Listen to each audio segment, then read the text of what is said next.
dirait pas comme ça, mais Jérôme révise son bac. Pour lui, pas question de s'enfermer plusieurs heures dans une pièce à avaler des pages de cours.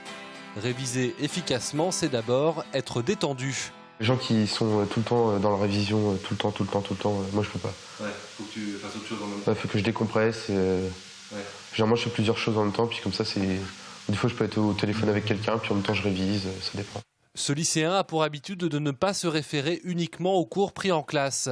Ce bon élève doit aussi ses bons résultats aux nombreux documentaires qu'il regarde à la télé ou sur Internet.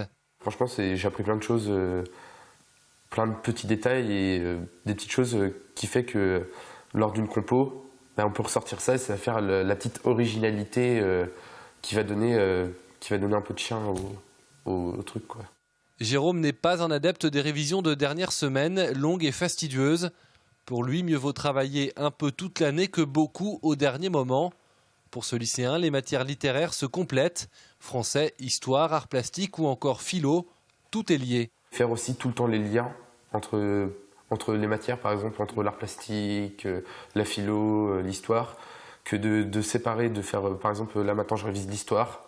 Donc j'oublie tout ce qui est en philo et en art plastique, que du coup, plutôt faire les petits liens et les petites choses, je trouve ça plus intéressant. Pas la peine non plus de parler à Jérôme des traditionnelles fiches de révision. L'élève de terminale couche tout l'essentiel de son cours sur des grandes feuilles à dessin, avec un outil incontournable, le feutre de couleur. Une méthode qui a déjà fait ses preuves. Je sais que l'année dernière, en français, j'avais un petit blocage et je m'en suis souvenu d'une image super forte que j'avais écrit, j'ai mis ça en violet fluo ou un truc comme ça. Et du coup, ça m'est revenu direct et j'étais, ah tiens, et du coup, j'ai direct noté sur mon brouillon et ça permet de refaire des choses comme ça des fois.